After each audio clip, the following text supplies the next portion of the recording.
We are live, and this is episode 21 of the Silver Screen Savants, and we are talking about 1982's The Beastmaster. And this week it was Anubis' pick. Do you want to start us with this one? Yeah, so Beastmaster 1982 is a sword and sorcery film directed by Don Coscarelli and starring Mark Singer, Tanya Roberts, John Amos, and Rip Torn, as well as a great bunch of critters that we get introduced to through this. Basically, the setup is you've got a king who, almost like Lord of the Rings style, has like a sort of a witchcraft type of guy, wizard, whatever you want to call him, as a warlock, maybe. Yeah, he's kind of like tied into him, but he's doing his own dirty deeds. He's got his like little coven of witches that have hot bodies but terrible faces, butter faces. Yes. And so basically their plot, well, it should say the witches have this like premonition that the unborn child of the king will come back to destroy Myax, played by Rip Torn, who's this warlock. So the idea is he's going to try to take away the kid from the wife before it's born and kill it. And he also has this thing where he I don't know, I can't remember if it was like I think it was while he was there with the king, but also certainly after, where he was sacrificing kids to some sort of god. So it wasn't like something he stopped doing. He was continuing to sacrifice the village people's kids long afterwards. But the kid that is in the queen's womb, one of the witches comes by with a bull. And this movie, when I saw it, I was like a teen. So despite how fun it is, like, creep me the fuck out. A lot of shit in this is creepy as hell. But she ends up transporting the unborn kid from the mother's womb with witchcraft and to the bull, which kills the queen.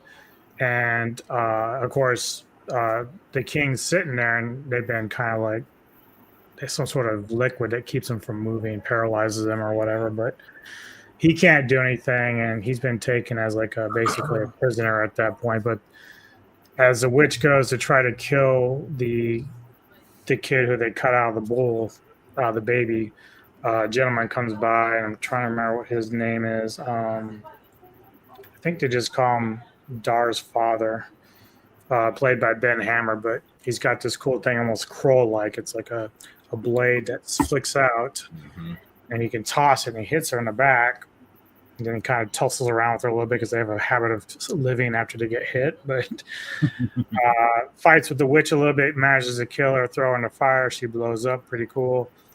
And so he takes the kid as his own, not really understanding that, like, he's got this mark on his hand that they've branded to signify that he's the firstborn of the king, which comes to play later on.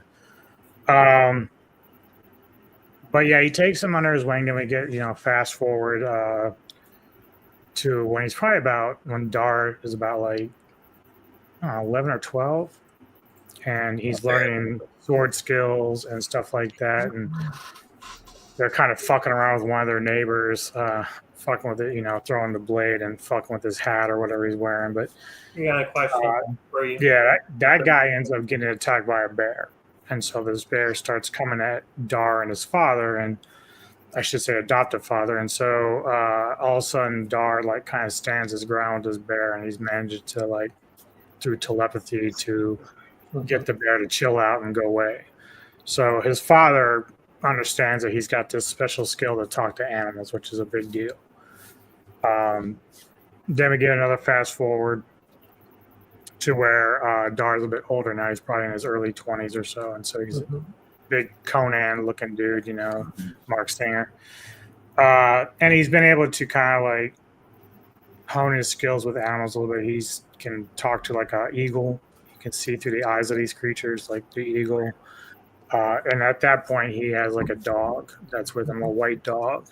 So he's able to communicate pretty cool with some of these animals early on. We'll see some cooler ones later, but they're in their own little town, little village, and he's basically now a cropper, I guess. He goes and digs up the crops and stuff, and his dad's in the village. So I don't know why this fucking, like, farmland was so far away, but it took him a while to get back over there. Well, I guess you want the crops not to be overgrown or anything like that. So I guess they say put it in a place where it's honed in. But then again, that's plot device. So you got to understand that, Yeah. So from the mountainside, they can see the village, and they see the dust rising from what is called the Jun Horde. And and it's basically this. I don't know what you really call them, just a group of barbarian or mercs that were kind of working with the with Myax to kind of ensure that his city is under their rule. And so they wear masks, and they're, like, very scary looking. They're barbaric, of course.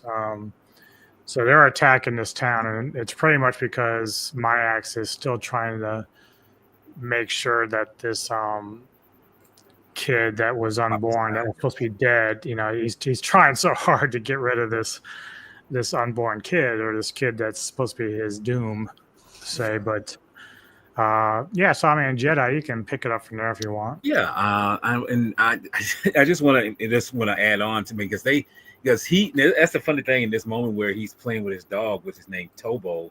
and he throws a stick, he's farming and everything, and he hears him barking, but he's kind of like, why is he just standing there? And then he starts hearing stuff, and then he sees like I say, the dust storm coming up with the jinn.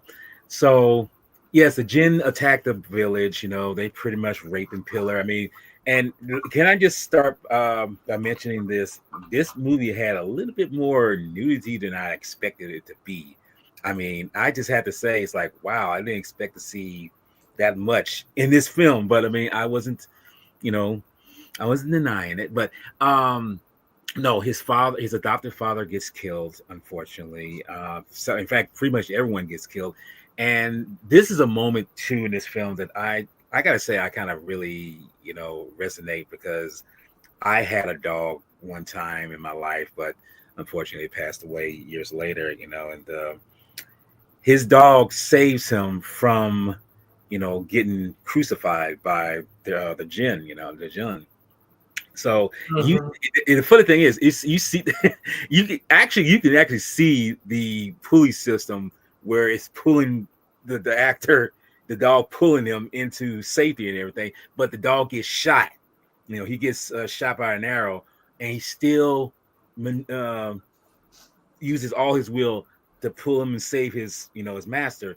And once it's all over, one of the dust is cleared, everything, you see, bodies hanging stuck up on poles and everything. It's like, man, he lost, in a way, he lost one family, which was his original mom and dad. Now he's lost another family, which is his village. And it's like, and his adoptive father told him, if you find out that I've been killed or anything like that, it's your destiny to search out these jinn, because they are part of the ones that have the answer to who you truly are. And this is where you see him go on to this quest.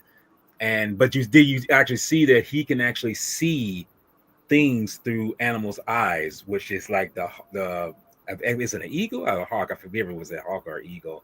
I'm pretty sure it's an eagle, but it could be a hawk. Yeah. But he's able to see. It probably is an eagle, because it doesn't really have the white part of an eagle. So it's probably like a hawk, more like.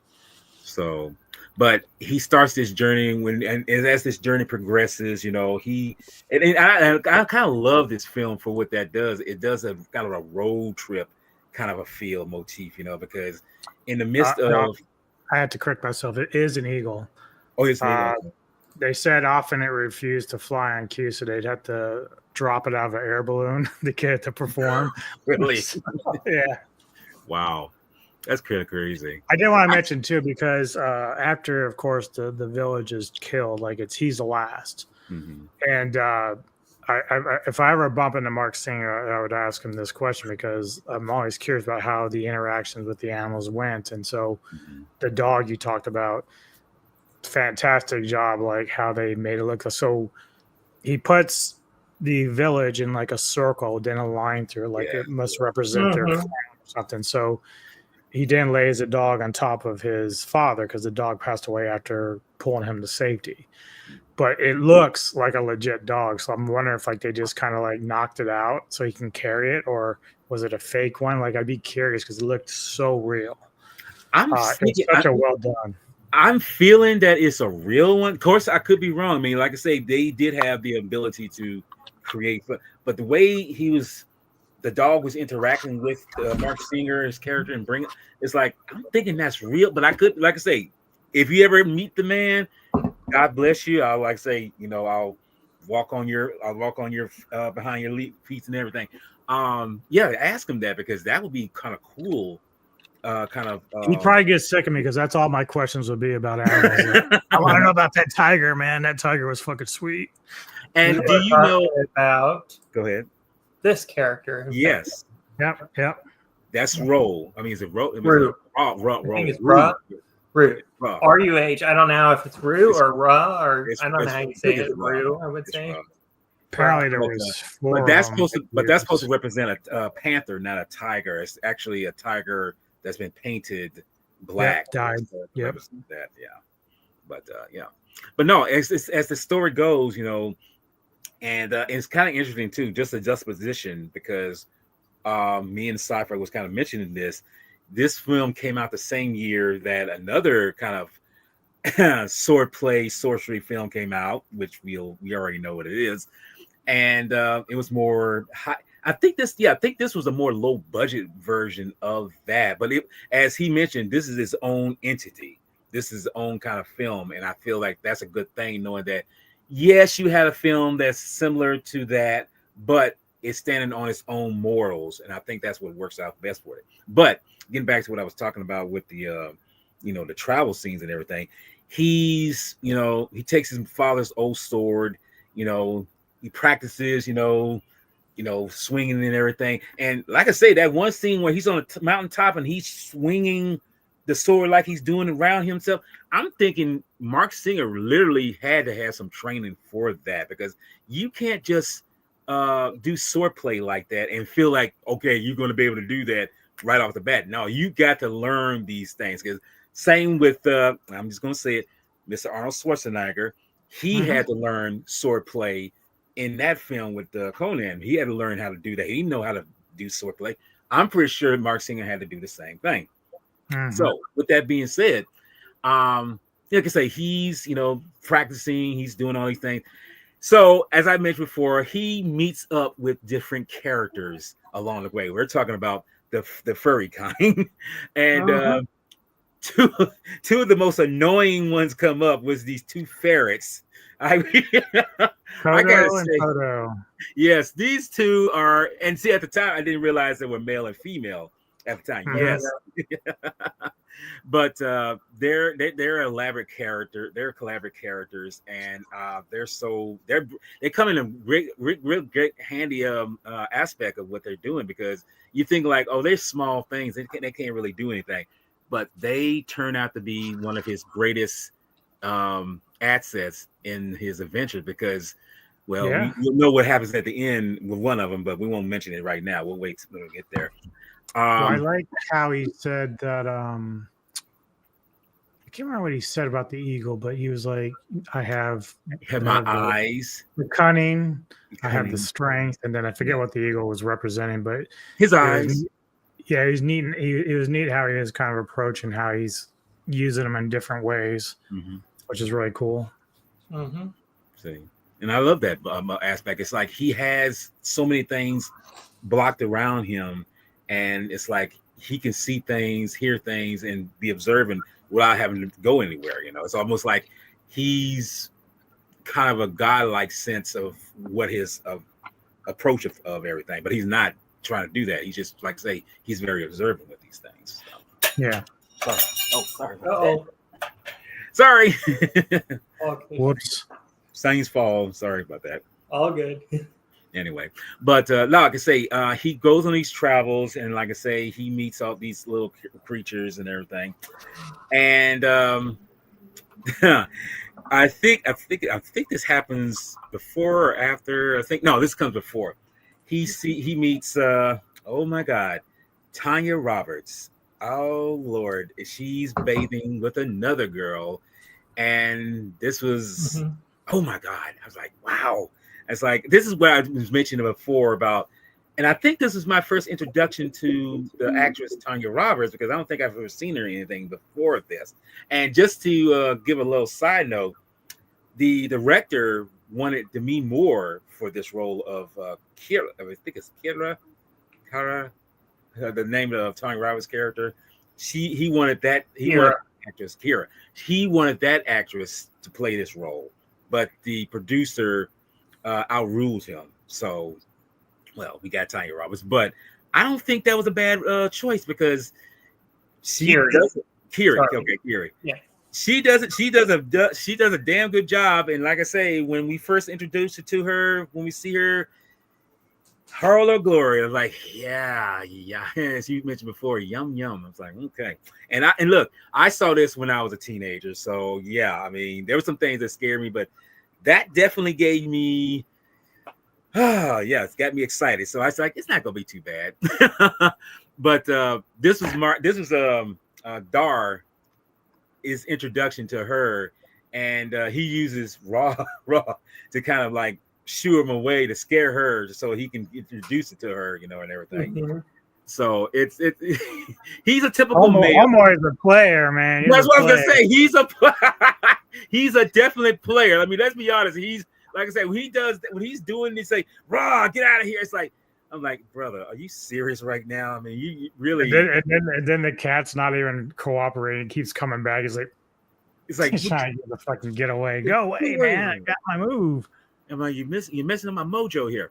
So it's like I say, it's these introductions to these characters, human and furries, but you realize they all have a important part in the film, and as the time goes on, he's introduced to some other characters which are known as the Birdmen, from what I've heard is in the story. I don't know if that's exactly their exact description, but they're these like how can I describe them? They're just these skin like whatever. They're almost like birds, but yet like almost like bats. Like they have like kind of like reptilian skin a little bit. They're almost alien-esque. Like it's really crazy though, because like it's half bird, half human race. That's what. Yeah, but that's not a good description. I was also saying they do worship the bird. Obviously, that's a key point that I'm sure JEDI will get to. But like, dude, them like if they take a human within their wings, like they just eat them or dissolve them. It's like so nuts, dude. And the funny thing about this film is that now this is the time where films like this would normally be rated PG-13, but the rating system hadn't brought in that rating yet. This was a PG movie. So doing stuff like that, like showing that gratuity or nudity, you would at least get a PG-13 or R, or this could have been R. It could have been. Yeah, well, considering some of the gore, I mean, it wasn't totally gory, but they did have some. But yeah, the nudity would have definitely put it in there. Right. See, and that's why I say it's at that moment where that one thing sucked all that guy's pretty much to his bones. It's like, okay, we can see that Dar is in a very bad place, And if you notice, before these people show up, we see that there's this like kind of statue or representation of a bird right there. So when his eagle comes in flying in, he takes hold of it. They back off. It's like, wow, he worships, or at least he's friends with a bird. So I feel that we can see that he worships a bird. When I say worship a bird, they worship something that flies. So he realized, like, okay, they're backing off. They take it back, because he's slowly walking out. And I think this is the leader of these creatures. He kind of stops him, but he puts this like medallion on his sword, and it's showing the representation of a bird, Yep. And it's like almost kind of it's kind of a calling card. It's like, if you need anything, this is for you, So there you go. Yeah, so like, respect. For, yeah, right. I was going to. Yeah, I think. Yeah, and you're right about that. I think that is. Yeah, I think it's showing respect because they do a nice job in the film. Like after that moment, like you really don't hear much more from them until like a certain moment later, and it's like when they gave him like the medallion, like okay, so they recognize that he has like this communication with what they would call their god, the eagle.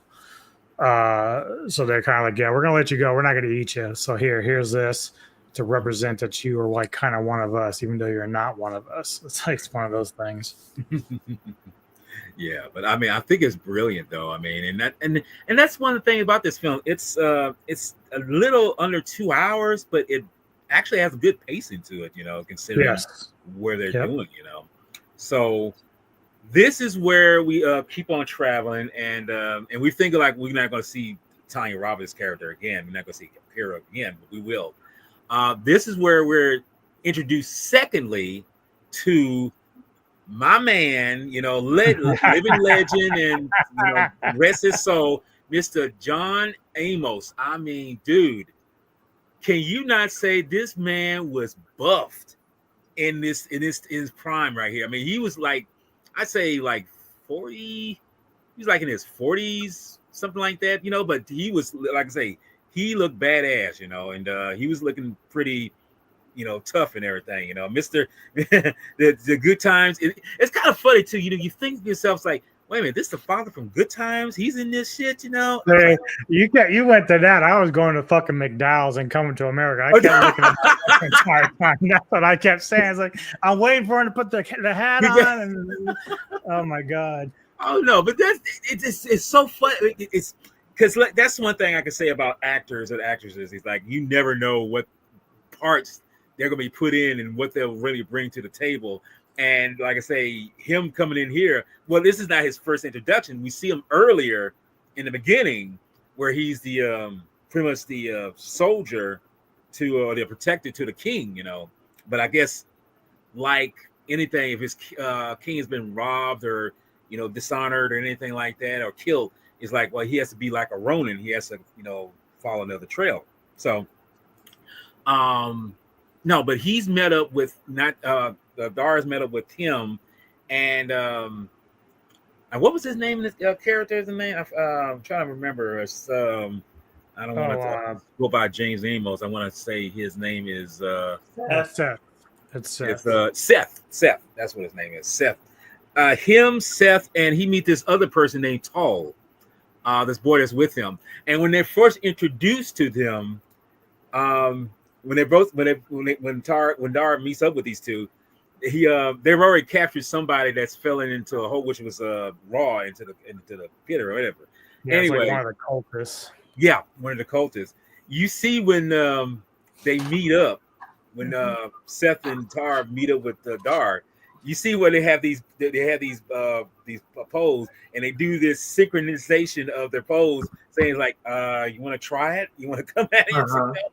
So it lets you know like he's trained, but we see that the young boy is trained too. So it's like I say, it's touch and go, but at the same time, we realize that these characters are vital to the story because they're not just there for plot points. Go ahead. I'm sorry. I'm completely agreeing with what you're saying, JEDI, about how these characters are key to the story. Because if you don't have key characters of the story, how is the story going to progress? How is it going to, evolve into what it needs to be in order to do it? So you're exactly hitting the nail on the head when you're saying, these characters are vital to the story. So it's amazing, and like I say, I mean, we're introduced to him slowly but surely, and like I say, we see that the one because we saw that Raw is falling into his pit.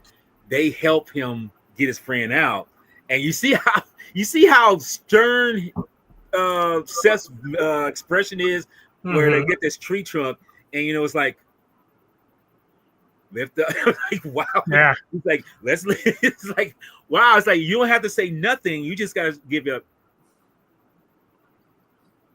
I'm like, wow. Okay. He's pretty much saying, okay, I'm going to help you, but watch it. Yeah. Back. It's like they have this tension because he's not sure if they can trust each other. And then they're like, he's like, well, I appreciate you helping me out because this is my kitty cat, which, you have to pull the trunk and they put it down there, and then Roar runs out and goes about his way, but then they're kind of just still not really, he's like, I'm indebted to you, yada, yada, yada. And then, of course, Seth starts talking more to him. He's like, hey, what's your name? What are you doing? And so they start building a bond a little bit about. Seth goes, well, it's better if we travel in numbers because we're heading kind of the same direction, And little do we know, Seth, the young apprentice he has, is Tao, who's actually also the king's kid. Like, it's one of his children. And then, of course, Kiri ends up being the cousin to the kid. So we start finding all this shit out as well. So, yeah, go ahead. No. And and I got to say, this is kind of the weird thing. It's like, okay, that's the cousin of the boy, and you notice how this is treading on, very, what's the word, taboo, incestuous. Yes, because yeah, I thought about that. You already know what I'm. Yeah, you already know where I'm going, because see, this is the point. This is the plot point that I kind of miss many times before when I saw this, but when I rewatched it recently, I was like, oh, that's right. This is his cousin.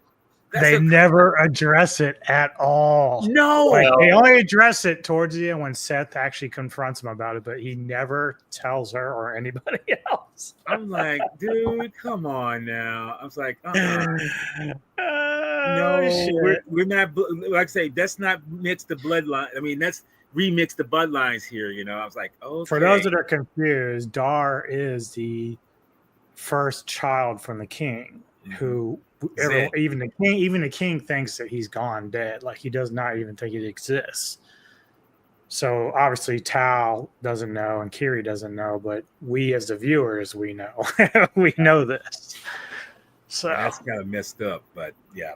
Which, you know, it reminds me, because there is a bit of trivia that says initially there was a deleted scene of a sex scene between Kiri and Dar when after Zed pushes him away out of the group, which we'll get to, but after Zed pushes him away, apparently that scene where she comes to kind of like talk to him before she walks away is when they have sex, but it's never done. They don't have that scene in there. So I wonder if part of them are saying like, yeah, let's not push this envelope too much, you know? Yeah, maybe it's, yeah. It's like, no, I mean, I'm kind of glad they didn't put that down. They didn't go that route, because it's certain things. I mean, I get that kind of thing kind of existed in certain times, you know, and everything. Yeah. But it's like, that's really, and this is, like I say again, this is borderline. This is a PG film, but it's borderline on R. You will usually just see that kind of stuff in R-rated film. So thankfully we didn't go there. But that being said, we realized that, okay, they're heading to the city of Aura. Is it Aurak? Aurak, yeah. Aurak, okay. And well, we found out that this is Dar's destiny, or this is his birthplace. But I don't think he really knows this. You know, he just knows that something about this place is his foundings. You know, where its beginnings began. So, I guess you want to take it from there, Anubis? I mean, I've been talking, but I mean, I want to take up too much. Yeah. So, I was gonna say I haven't even talked about this movie yet, really. Oh yeah. Well, I mean, do you want to talk? I mean, you can talk by all means. I mean, by all means, we have no problem. Yes, you're here. You're just quiet as a mouse, so I thought maybe you hated the movie. So let's go ahead. Let's let Alvin take over. By all means, the floor is yours. Yes, we have no problem. I mean, we didn't want to sidetrack you or anything. No, you're all good. Go for it. So you are talking about Dar. It's when they first arrive in Aurak. Aurak, yes. Aurak, yeah. Okay. And just a side note before you go any further, over. I mean, this is one thing about this film. They got some very unique names to present the names of the characters, the places they go. Except for Seth. Yeah, right. Yeah, Seth is that's a very common name. It's like, huh, okay. Yeah, you might as well call him Leroy. You know, that would have been funny. You know. Hey, Leroy! I'm Leroy. Oh my god. But yeah, go ahead. I'm sorry.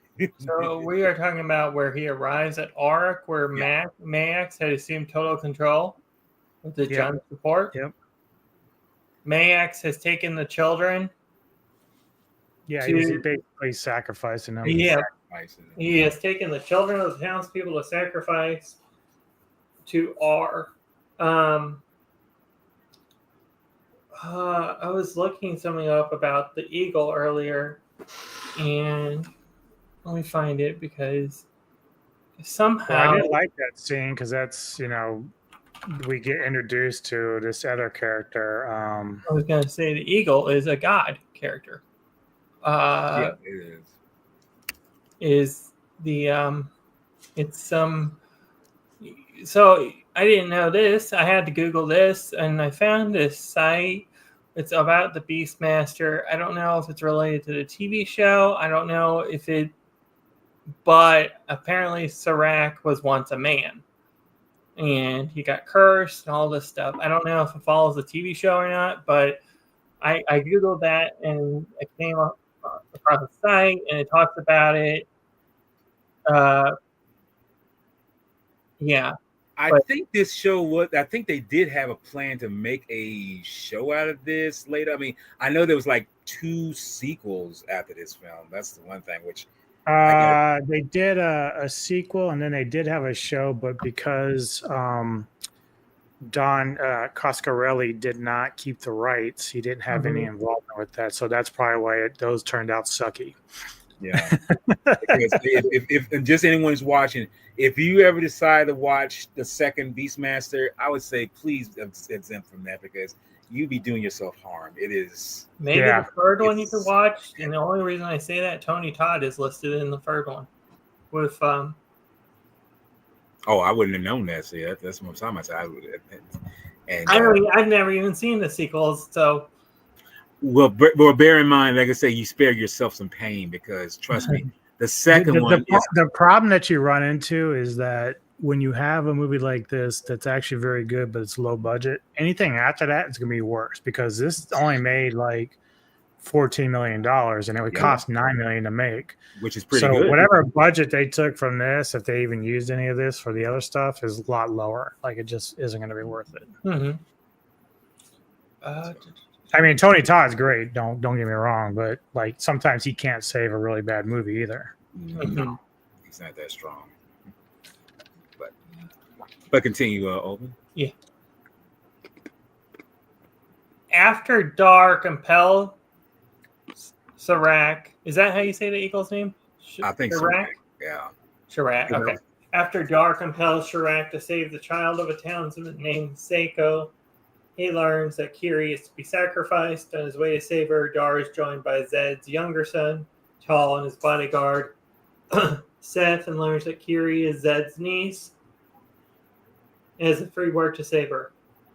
While Seth gathers her forces, Dar helps Kiri and Tal infiltrate the temple and rescue King Zed. I did find those, I think they're called Beastmen. The guards or the creatures. Yeah, with the green eyes. Yes. I can't remember what they called them, but I kept thinking they remind me more of berserkers. Berserkers or something like. But that's actually a cool thing too. But again, this adds like this creepiness factor to this movie because, Conan the Barbarian was really great. It's an awesome movie. But I didn't really get fearful in that one. This one has like a lot of scary shit going on here. So the way they did a lot of these creatures, like those bird things, and then these berserker type guys, it's generally creepy. Like how they did some of this. Even the Jun Horde, man, they look terrifying. Like it's crazy. I mean, this is the thing I have to say about those things. I mean, because like I say, the way they're getting made, the way they're produced. It's like, dude, I mean, and the way they're getting putting these green whatever they're into their ear, you realize like, yeah, it's hurtful for them to get made, but at the same time, it takes over and makes them become, extremely powerful and whatnot, And I think the fact go ahead, I'm sorry. I think those bat and bird things, I think they're called winged devourer. That's the name of them. That's what some wiki calls them. Winged devourer. Sounds about right. I was going to say, because they do devour. But, the other thing about this is that now this film was filmed all entirely in the United States. It's filmed in California. And I can kind of tell, even though I'm considering that I've seen enough films where you can tell the region where they're filmed at. I thought it was filmed in another country, but I can tell it's like, no, this looks familiar. This looks like there's something filmed in the States, and it turns out it was filmed in California in like was it Simi Valley, California? So if I'm pronouncing it right. It's filmed there and shot on the sound stages at MGM. So it was basically, like I say, it's pretty much it all American production. It wasn't filmed overseas or anything like that, like Conan was, or some other films that were all like Yar was filmed in other countries. They are in those creatures were called Death guards. Yeah, death guards. Yes. Yep. Those things are freaking looking to me.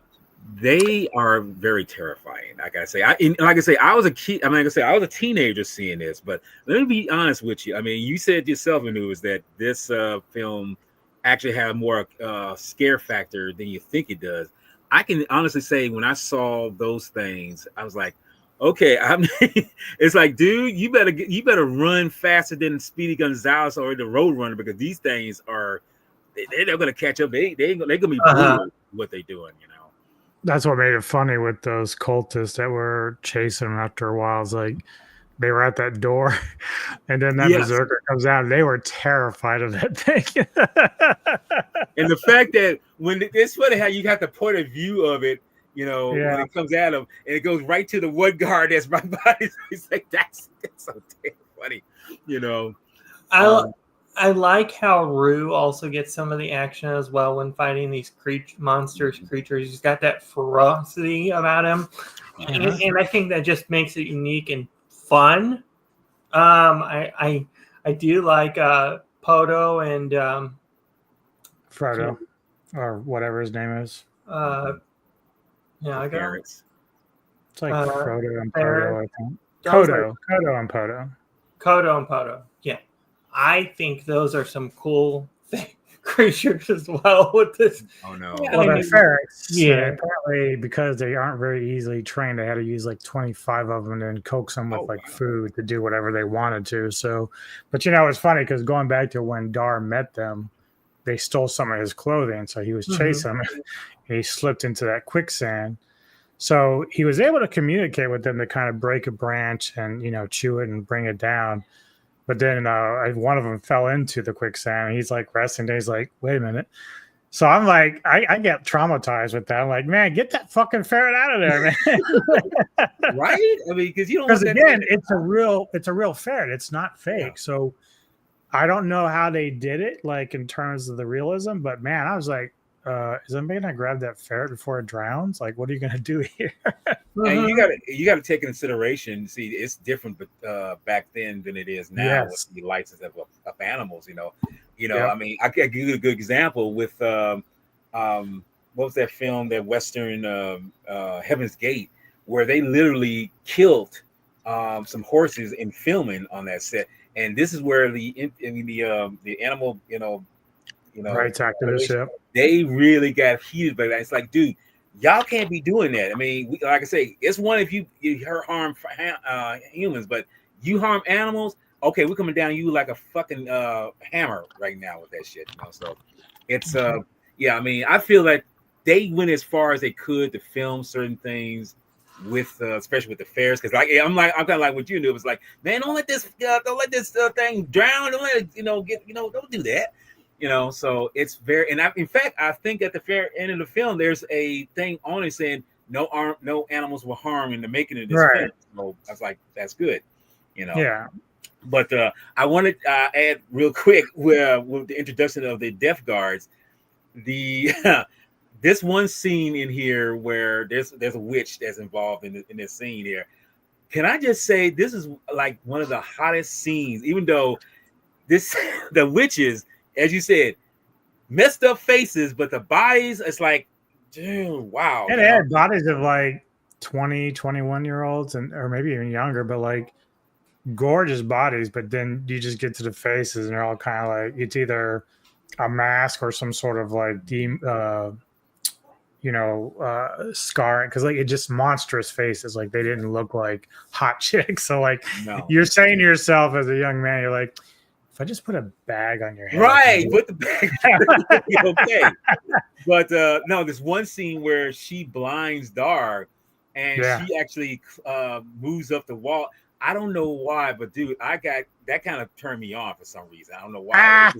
It's weird, such a weird kind of moment for me. But it was like at the same time, like I'm kind of turned on by this, But thankfully, she got her comeuppance when Dar was able to, see through Ra's eyes through the door, and he's like, I can, is she there? And he's like, because she's about to kill him. It's like she sticks his sword into her. It's like, yes, it's like I love it, but still, to me, that's probably one of the hottest scenes to me involving the witches. As crazy as that sounds, just had to share that. Another thing I like about the witches, now that you mention it, I think that ring is something interesting. Okay. Because he has the ring on his finger, okay? And then it opens up like an eye, and the witches can see everything. It's like, how? It's like, it's cool. The ring? Yeah. Yes.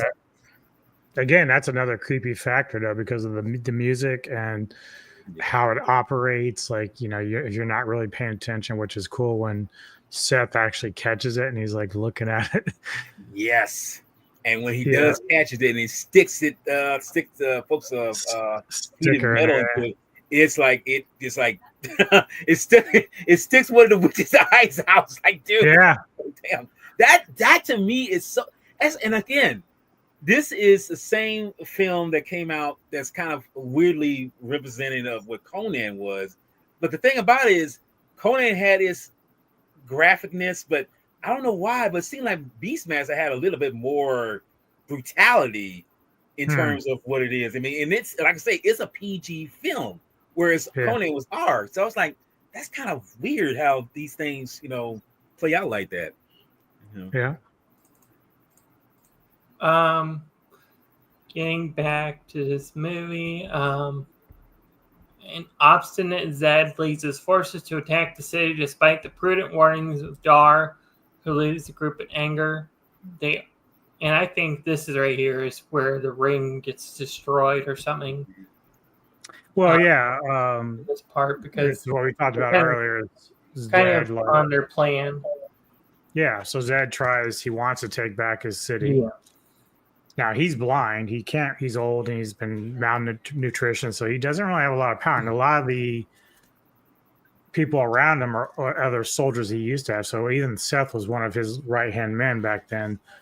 But there's not enough of them. But even if they took over the city and destroyed Myax, Dar knows that the Jun Horde would come to defeat them. So like they have two things to worry about. So Dar's like, no, you got to run. Like you got your life back. Go somewhere else. Like the Jun Horde is not what you want to be facing, because even if you beat Myax, you've got another problem on your hand. And this is a weird thing. I'll talk about it at the end of their review, but Zed is like, you're a freak, you're weird, you're not part of this group, you're not one of us. And so we have this moment where Dar takes his animals and walks away, and he's kind of, sad. Yeah. And he doesn't even understand either at the time, like how he relates to Zed and vice versa. But that's, of course, that moment where Seth catches that ring on Tal's finger that's got the eye. So he takes like a stick and pokes the eye. But he knows that Myax knows about the plan, but they go through with it anyway, because Zed's a very hard, stubborn man, and he just wants his revenge for his queen and everything else. So they end up getting caught as they try to attack, and Myax has them and everything. So go ahead, Alvin. I was going to ask, did we ever learn how Zed goes blind? No. It's probably just torture, but they don't ever explain it. Yeah, they don't go into it much. That's one thing about this film. You don't go into great detail of certain things of what happened to, because we don't really know what happened to his wife, although she probably did die through that, transference sequence. And like I say, with him, we don't really know what they might have burnt his eyes out. We don't really know, but they never bring the topic up. I'm assuming that's what they did, just to make sure he doesn't plan anything or get away. Like it's just a matter of him suffering after his wife's death and the supposed death of his son. So, I mean, he was pretty much a broken man when they found him in there. So, which is probably why he told Dar, is like, you are a coward, you're a freak of nature. This is why he says these things. It's like you're supposed to be a fighter. You're much of a coward. How are you going to stand with us? It's like that's why he says these things. Yep. They are all easily defeated and captured, and Dar decides to return to save them from being sacrificed. In the ensuing conflict, Mayax reveals Dar's relationship to Zed before slitting Zed's throat and facing the Beastmaster. Despite being stabbed, Mayax is revived by a witch, and when he attempts to heal Dar, Kodo sacrifices himself to cause the High Priest to fall into sacrificial flames. Yes, this is the moment where I was just like, no, don't sacrifice it, But yeah, I mean, he put his life on the line to, save his friend, and it's like, well, that shows real honor. And I was like, I guess that's if you really think about it, this just proves how, when it comes to sacrifice with certain things, that shows how much of an honor you have for someone, whether it be human or animal. And I guess they started off as thieves, Frodo and Odo, whatever their names are, but they come to really honor their friend, and realize that he is a true companion, a real someone they could rely on. They're willing to put their lives on the line for him. He does the same with them. And when he saw him die, it's like he's a small little fairy, but it's like it's still a painful moment for him. It's like, and that moment with Zed at the top when Mayax kills him and tells him that your unborn son is back. There's that moment where Zed's like, my unborn son, like he didn't think he was alive. So for me personally, I would have liked to have like a little extended scene there where Dar like maybe is there with Zed at his final moments, and he can tell him that it's him. Like, I'm the one that's your son. And so I would have liked to see kind of like a little bit of redemption, or maybe some sort of humble awareness from Zed that, oh my God, I pushed you away when I shouldn't have, yada, yada, yada. But they never give you that. So I think that's kind of a missed opportunity at that moment. No, I mean, that's, well, I can say less is more, but sometimes, especially at that, this is when, filmmaking was more guerrilla style. I mean, we still have it, but yeah, they were just going straight for the action. They didn't care about too much else. So, I mean, if I say this, if they, which knowing how Hollywood is, if they were to remake this film, hopefully they hone in more on the story aspect in terms of the characters. And if they were to show something like that in the light, okay, I would grant them that. But if they just go in with it's just like, oh, this is a CG spectacle and all this stuff, and like, you know what, kiss my ass. I don't need this. So, yeah. Is there one actor that you would want to see if they did this? Now, since you mentioned like saying if Hollywood did reboot this movie, would you want? Is there one actor that you could see playing Dar, and then one actor you could see playing Mayax? That's a good question. Well, initially they wanted Klaus Kinski to play Mayax. Yes. And the other thing was too, which I have to wonder how that would have played out. But they initially, like the director, really wanted Demi Moore to play Kiri. But that didn't happen either because he got voted out for that one for Tanya, which Tanya did a great job. But kind of weird how that would have played out. But I don't know, man. Like it depends on how you're going to approach this film, right? One of the famous or more obvious would be either like Hemsworth or Jason Statham, but I don't know. When you're thinking of like barbarians or warriors, like I'm thinking of a little bit bigger people, like just more like almost Schwarzenegger type or whatever. But Batista. Yeah, but even he's not quite as big as he once was. I mean, he's still the kind of guy you might consider for it because he was a wrestler. But again, it also depends on how you, like with JEDI said, like how are you going to approach this film? Are we going to do it where it's a little more thoughtful and fleshed out? So that means a more serious script, like with what we talked about with Zed and Dar at the end there. Like, are they going to address that, or is this just another popcorn fun action flick? Then you wouldn't really worry about somebody. You would go with like Statham because it's just going to be an action fest. That's all you're going to care about. But I don't even know, like at this stage, like I haven't really kept up with like the young up and coming, muscle men that are in the acting right now. That would do it. But in some ways, like even though he's not that big, Who's the guy that plays Star-Lord? Chris Evan? Chris Pratt, yeah. Chris Pratt, yes. So he's got like the bit of subtle comedy that would fit with what Singer was doing in this. So it just depends on what you're going to approach. If you're going to approach it seriously, then you could do Jason Momoa. If you took it seriously, you could do that. Yeah, you could. Yeah, that's true. But I'm thinking too. This is my opinion. You want somebody who's a little young, because see, these guys are pushing.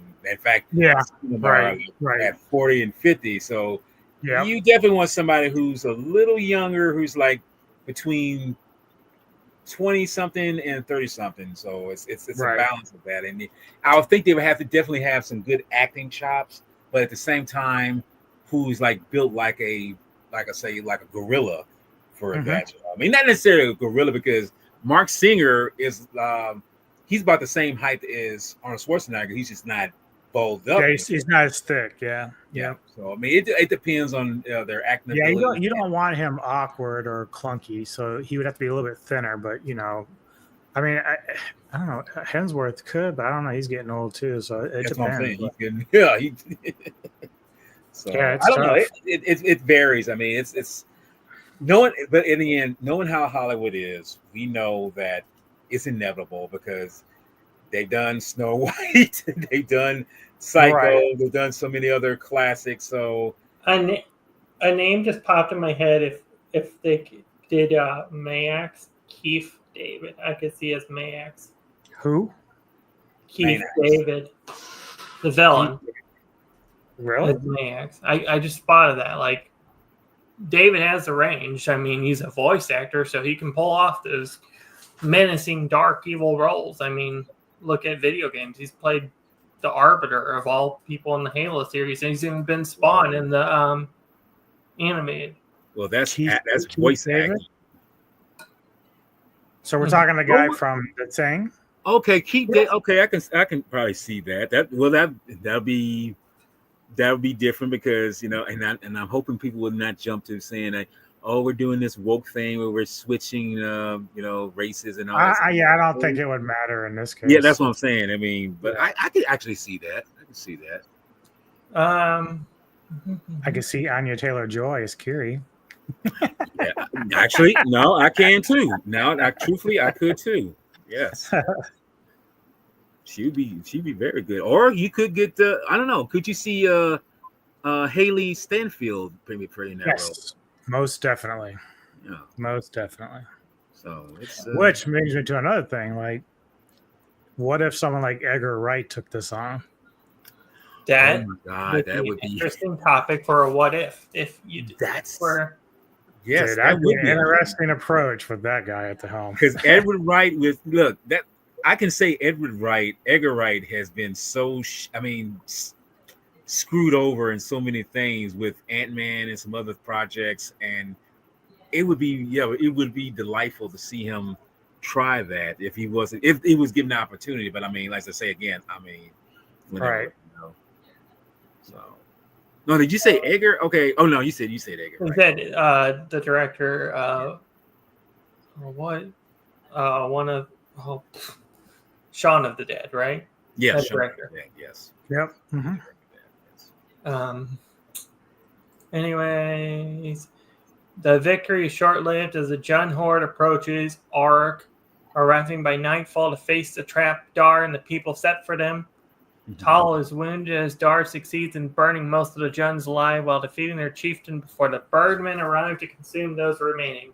The next day, Seth invites Dar to be the new king, but Dar explains that Tal would make a better king, and he leaves Auric. Dar sets off into the wild of Kiri, Rue, Shirak, and Poto, who has given birth to 2 baby ferrets. And I'm assuming the baby ferrets are in the sequel. I've never seen the sequels. Even I couldn't remember.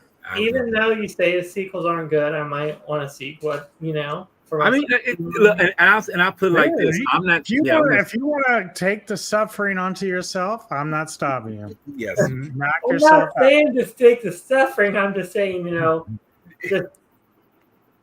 Anubis is being nice when he says this. Because it's like I say, when you watch, look, when you Look, watch there are people, man, and JEDI and I are one of them, that we will have movies that we like that everyone else thinks suck balls. Trust me, everyone has one.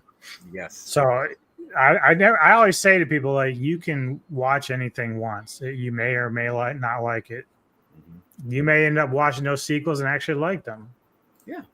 Mm-hmm. You know, it's just how it goes sometimes. But for me, like, it didn't do anything for me. And again, I'm just, when it comes to like medieval sorcery movies, like, I'm very kind of picky about that stuff. Like, I've seen some really bad ones, and but other people like those bad ones. So like, it just depends on the person. That's all. Exactly. It's up to the individual.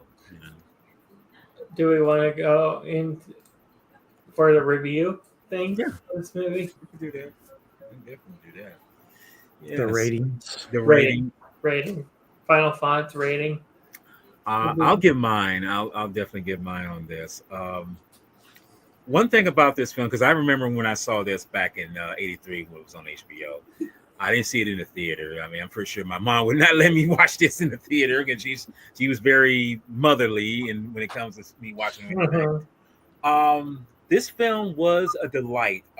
It definitely is up there, of course, with Conan, but it fits in the motif of something like Dragon Slayer or some other medieval kind of sword and sorcery type of films that came out during the early 80s. Because let's be honest, man, the early 80s sorcerer and swordplay things, it seemed like, honestly, I don't think they could be topped by nowadays, because I think they're too much. Now it's more show. I mean, it could be played, it could be done, but I think they're not focusing on what made them so epic in terms of what they did, because they were really showing they were honing in on the actual ability of the people doing the sword play and how they used the swords and how they played with them. So yeah. But in the end, though, this film is actually a gem for me, because, like I say, it's been a while since I've seen it, and I feel that it deserves multiple viewings, because it is that good in my mind. I'm gonna give it a 9. I'm gonna give it a 9. I mean, it's a low budget sorcerer film, swordplay film, but I think it deserves that, in my opinion. Because it's one of those films that doesn't get the credit that it deserves. But I think a lot of people, like me, like Anubis, it's like, it deserves to be looked at, because it's a simple film, but it's got so much to offer in viewing it, to the viewer. Yep. Yeah, I mean, I hadn't seen this in years, and at the time when it came out, I saw it all the time. I had HBO or whatever it was, and it was constantly like on TV, so I watched it every time it was on there. Yeah. Even watching it today, like, I still enjoyed the shit out of it. It was so much fun. I still enjoy a lot. Great acting. And you wouldn't think that, because it wasn't like Mark Singer or Roberts were like the top of the line actors, but the reality is they all did a really good job. They took it seriously and had fun with it. I'm with JEDI. It's a 9 out of 10 for me. Still a very, very good film, and definitely, as he talked about earlier, like, you won't really sit there and say, well, it's not better than Conan, but it has a lot of other things, like the eeriness, the creepy critters. It had a lot more going for it than Conan in different aspects, but still a very good film. Just still a very good film. Mm-hmm. I feel like this is a 10 out of 10 for me. Okay. This one, I really.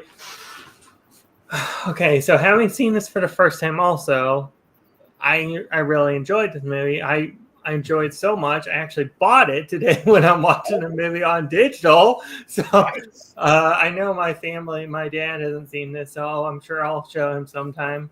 But I do like the creature designs and the animals. I fell in love with the animals. I mean, the animals are a key part of the story. If you watched this movie before, I really like the soundtrack. The soundtrack was pretty good. There are times where it's on there, and then there are times where there's not. Mark Singer impressed me enough that if we can, in the future, I would want to do an interview with him, because this guy just impressed me enough with his and I've seen people have interviewed him, so he's out there somewhere on social media where you could do it. Well, he's 77, so you better get on it. Right. I mean, and look, remember, this is a film that came out before he would do V. Way before he does. Yeah. That's a great thing. I also I think Mayax is a pretty cool villain. He's the late Rip Torn. Yeah. Famous in a lot of movies. Oh yeah. Did a good job as a villain.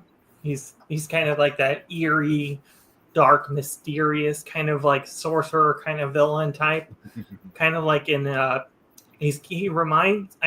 this movie does remind me of Conan the Barbarian in a sense with the stuff. I also think he also reminds me a little bit of Korra from Sinbad, one of the Sinbad movies.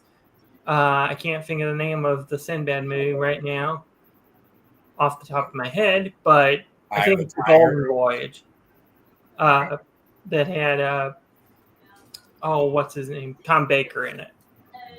He reminded me of that, his villain type, his eerie, dark sense of villainy. And I like how Tanya Roberts plays a key role in this movie in the love interest. I would like to see Kiri back in, like if they did like another movie. Did you remember it just hit me like, okay, so you remember when they were spying on the berserker guy that was being turned into a berserker, like Dar and Tal, and then Kiri like went through some secret passage and she came back out. She had her belt on with her dagger, and then Dar like does a double take. He's like, "Why is she dressed like that?" It's like all she did was put on a fucking belt with a fucking dagger, as if she put on some gown or something. But I was like laughing. Nothing changed. I mean, nothing much. Right.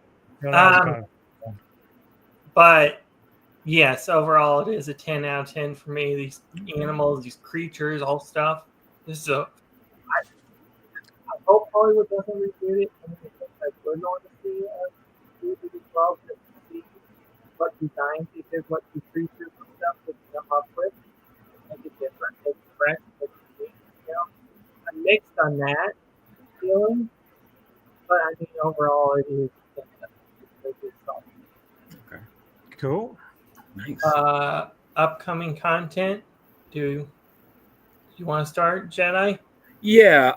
Well, not too much on my channel because, like I say, I've told many others on my channel that I was going to be pretty busy this month at work, and it's going to be a while before I get back on where I just start making content and everything. But I will be attending Mr.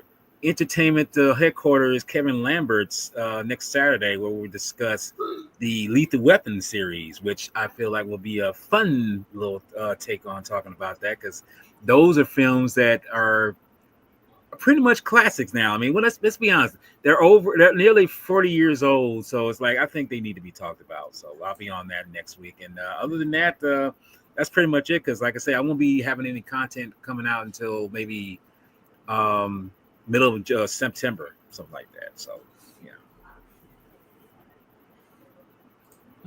DJ Anubis.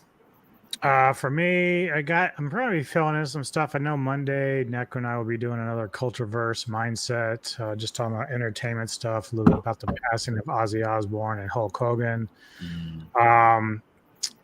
Wednesday, I've got my Ghouls of Midnight pick from my selection, which is going to be Venus from 2024. And then I might do a species spotlight as well for another one of my tarantulas. So I'll have that. But I might fill in some couple other things if I feel like it. But I'll be there for the Lethal Weapon stuff with Kevin Lambert as well. So that's pretty much what I got on a docket. Of course, as always, silver screens on Saturday. I think Mr. Olvin over here selected Jeepers Creepers as our pick for this one. So anyone's welcome to join us if they want to. Okay. Mm-hmm. Speaking of, yes, indeed, this is our pick for next week. A classic cult horror film. And then I'll go into why and stuff when we do the review. I would, if we can, I would like to get Tony on when we do the horror stuff, because I know I've seen footage of you guys on Ghouls of Midnight, and you go back and forth with each other, so you guys, coexist really well with the ghouls stuff. And then maybe also we can get Anthony Jordan on that if we, because Anubis said before that Anthony loves his horror. He knows his horror stuff. So he's very knowledgeable when it comes to horror. I gotta give it to him about that. And also for other upcoming content, I have put together the intro outro for the horror stuff for Savants. So you'll see that next Saturday. It's a whole new intro and outro. I've got intro and outro put up and made for me and Gojira851 have a show probably sometime this month at the earliest, or at the latest next month at the earliest. We'll be doing a comic show where we talk comic book stuff. And our first topic is the Max. It's something you guys in the society have introduced me to, and something that looks interesting. And I know the episodes are lurking around on the internet somewhere, like they're real short. So I don't know if I'll watch any of the show, but I might try and find some of the comics online just to read about it, research them for a little bit, just to get my hand on that and stuff. And then also the 25th is when Gears of War Reloaded comes out, and we should be starting that series.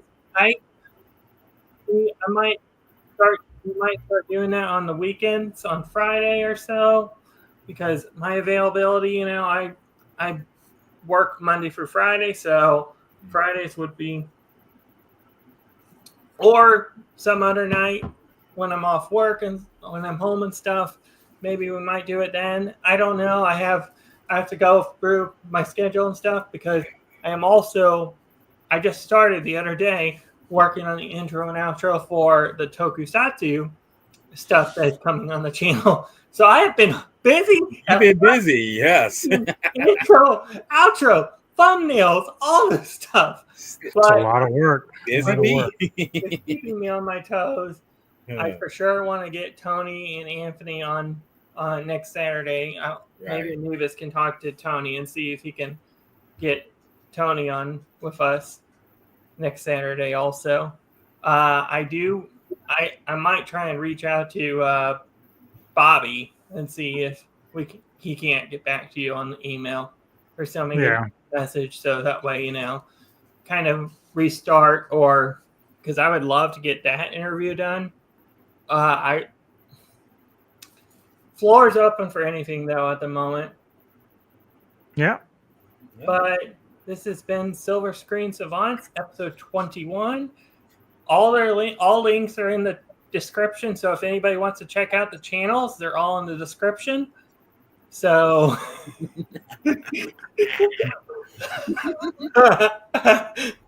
but this has been Silver Screen Savants, episode 21, and we will see you next time for. So what I did, now I'm saying it, I made a whole new playlist for the horror stuff, so it's in a whole new playlist. What I did, I put Savants Goes Horror as the intro name. So now I'm like, Silver Screen Savants Goes Horror, episode 1, etc. It sounds catchy, it's fresh, unique, awesome. But anyways, you'll see us next Saturday, 7 o'clock, same Central Time, all that stuff. Same channel, same identification. Same channel, same person, people, maybe some new people. And we'll continue to leave Olven out of the conversation until there you go.